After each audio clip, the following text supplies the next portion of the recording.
എല്ലാവർക്കും ഒരു വീഡിയോ കണ്ടിട്ട് വരാം. വീഡിയോ അല്ല, വോയിസ് കേട്ടിട്ട് വരാം. പറയാൻ കാരണം എന്താ വെച്ചാല്, മതത്തിന്റെ പേരിൽ ടോർച്ചറിങ് സഹിക്കാൻ പറ്റാത്തത് കൊണ്ടാണ് തട്ടം ഉപേക്ഷിച്ചു എന്ന് പറഞ്ഞത്. എന്നെ പറയാൻ കാരണം എന്താ വെച്ചാല്, മതത്തിന്റെ പേരിൽ ടോർച്ചറിങ് സഹിക്കാൻ പറ്റാത്തത് കൊണ്ടാണ് തട്ടം ഉപേക്ഷിച്ചു എന്ന് പറഞ്ഞത്. എന്നിട്ടും എന്നെ വെറുതെ വിടാത്ത കുറച്ച് ഹസ്സന്മാരുണ്ട്. ഹസ്സന്മാരൊക്കെ ശ്രദ്ധിക്കണേ. വാട്സപ്പിൽ മെസ്സേജ് അയച്ചു, മതത്തിന്റെ പേരും പറഞ്ഞ്. സോഷ്യൽ മീഡിയയില് ഇന്റർവ്യൂല് മാന്യമായിട്ട് സംസാരിക്കുന്നു. എടാ ഹസ്സ, മാന്യത കൊടുക്കേണ്ട ആൾക്കാരുടെ മാന്യമായിട്ട് തന്നെ ജസ്റ്റ് സംസാരിച്ചിട്ടുണ്ട്. നീ പേടിക്കണം, നിന്റെ സ്ഥലം ലൊക്കേഷൻ ഞാൻ നാളെ നിന്നെ കാണാനും വരാം. അടിച്ച് നിന്നെ നേരിട്ട് കണ്ട അടിച്ച് നിന്റെ മോന്തയുടെ ഷേപ്പ് ഞാൻ മാറ്റുന്നു കേട്ടോ.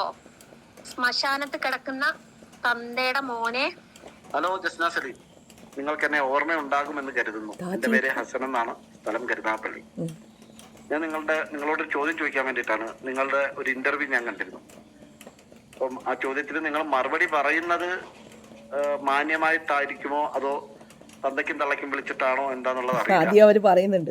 നിങ്ങൾ ഈ ചാനൽ ചർച്ചകളിലും അല്ലെങ്കിൽ ചാനലുകാര് വിളിക്കുമ്പോഴും ഈ മറ്റുള്ളവരൊക്കെ ഒന്ന് ഇന്റർവ്യൂ എടുക്കുമ്പോഴൊക്കെ നിങ്ങൾ മാന്യമായ ഭാഷയിലും സഭ്യമായ ഭാഷയിലും ഒക്കെ സംസാരിക്കുന്നത് കേൾക്കാറുണ്ട്. എന്നാൽ എന്നെ പോലെ ഉള്ളവർ ചോദിക്കുന്ന ന്യായമായ ചോദ്യങ്ങൾ, അത് ഞാൻ തനിയെ ഉണ്ടാക്കിയെടുക്കുന്ന ചോദ്യങ്ങളല്ല, നിങ്ങളുടെ വായിൽ നിന്ന് തന്നെ വീഴുന്ന തെറ്റുകൾ, പ്രത്യേകിച്ച് ഇസ്ലാം മതത്തെയും മുസ്ലിങ്ങളെയും തെറ്റിദ്ധരിപ്പിക്കുന്ന രീതിയിൽ നിങ്ങൾ നടത്തുന്ന പ്രസ്താവനകളിൽ നിന്നും ചോദ്യങ്ങൾ ചോദിക്കുമ്പോൾ നിങ്ങൾ തിരിച്ച് തെറിയാണ് വിളിക്കുന്നത്, മറുപടി ഒന്നും പറയാറില്ല. അപ്പോൾ ഏതായാലും ചോദ്യം ഇതാണ്, നിങ്ങൾ ഇസ്ലാം മതം ഉപേക്ഷിച്ചു, പൂർണ്ണമായും ഉപേക്ഷിച്ചു എന്ന് പറഞ്ഞു. ഇനി മുസ്ലിങ്ങളുമായിട്ട് ആ മതവുമായിട്ടോ ആ വിശ്വാസവുമായിട്ടോ ബന്ധവുമില്ല. സംസ്കാരമുള്ള ആൾക്കാരെ തെളി നല്ല കാര്യം. അതിന് ഉള്ള സ്വാതന്ത്ര്യം ജസ്ന സലീമിനുണ്ട്, ഭരണഘടന അത് തരുന്നുണ്ട്. നമുക്ക് ആർക്കും ഇഷ്ടമുള്ള മതം സ്വീകരിക്കാം, ഉപേക്ഷിക്കാം, വീണ്ടും സ്വീകരിക്കാം, ഉപേക്ഷിക്കാം, ഇതൊക്കെയുള്ള സ്വാതന്ത്ര്യമുണ്ട്. നിങ്ങൾ ആ സ്വാതന്ത്ര്യം ഉപയോഗപ്പെടുത്തി, ഓക്കെ, നല്ല കാര്യം. പക്ഷെ നിങ്ങൾ ആ ഇന്റർവ്യൂവിൽ പറയുന്നുണ്ടായിരുന്നു, നമ്മൾ മുസ്ലിം സ്ത്രീകൾ ഈ തട്ടം ഇടുമ്പോഴാണല്ലോ നമ്മളൊക്കെ മുസ്ലിങ്ങളാവുക, ആ തട്ടം ഉപേക്ഷിച്ചാൽ നമ്മൾ മുസ്ലിങ്ങളല്ലല്ലോ എന്ന് നിങ്ങൾ പറയുന്നുണ്ട്. ജസ്ന സലീം മദ്രസയിൽ 3-ാം ക്ലാസ് വരെയെങ്കിലും, വേണ്ട 4-ാം ക്ലാസ് വരെയെങ്കിലും പോയിട്ടുണ്ടായിരുന്നുവെങ്കിൽ ഇത്തരത്തിലുള്ള വിദേശ രാജ്യത്ത് ജോലി ചെയ്യുന്ന ഒരു പുരുഷൻ തന്റെ ഭാര്യയുടെ പേര് പോലും മറച്ചു വെക്കേണ്ടി വരുന്നുവെങ്കിൽ എന്തിനാ ജസ്ന ഈ മേത്തന്മാരുടെ നാട്ടിൽ പോയി കിടന്ന് ഈ പണം ഉണ്ടാക്കേണ്ട ആവശ്യമുണ്ടോ? ഇഷ്ടംപോലെ പണം കിട്ടുന്നില്ലേ, ഇഷ്ടംപോലെ ജനപിന്തുണ കിട്ടുന്നില്ലേ? എന്തിനാണ് അയാൾ ഈ കോയാമാരുടെ നാട്ടിൽ പോയി കിടന്ന് പണം ഉണ്ടാക്കുന്നത്?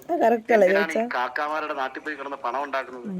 എന്തിനാണ് ജസ്ന സലീമിനെയും കുടുംബത്തെയും വേട്ടയാടുന്ന ഈ കോയാമാരുടെ, ഈ തീവ്രവാദികളുടെ, ഈ ഭീകരവാദികളുടെ നാട്ടിലെ പണം പോയി ഉണ്ടാക്കി കൊണ്ടുവന്ന് ഭാര്യയ്ക്കും മക്കൾക്കും ചെലവിന് കൊടുക്കേണ്ട ആവശ്യമുണ്ടോ? ജയ് സംഘശക്തി എന്ന് പറഞ്ഞ് ജീവിക്കുന്ന ജസ്ന സലീം ഭർത്താവിനെ ബോധവൽക്കരിച്ച് തിരിച്ച് നാട്ടിലെത്തിക്കാനുള്ള ശ്രമങ്ങൾ നടത്തിയല്ലേ വേണ്ടത്?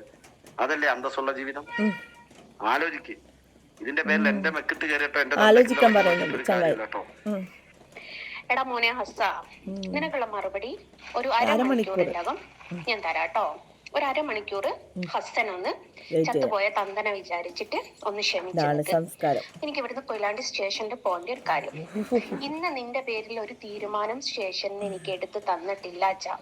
ഞാൻ ഇന്ന് അവിടെ നിരാഹാരം കുത്തിരിക്കും. ചത്തുപോയ തന്തന്റെ കബറുമ്പുറത്തല്ല, ശ്മശാനത്ത് പോയി വരുമ്പോഴേക്കും ഞാൻ മറുപടി തരാട്ടോ. നല്ല സംസ്കാരം. ഞാൻ ആദ്യമേ നിങ്ങളിൽ നിന്ന് ഇതാണ് നമ്മൾ പ്രതീക്ഷിച്ചത്. തിരിച്ച് തന്തയ്ക്കും തള്ളയ്ക്കും വിളിക്കും എന്ന് തന്നെ പ്രതീക്ഷിച്ചുകൊണ്ടാണ് വോയിസ് അയച്ചത്.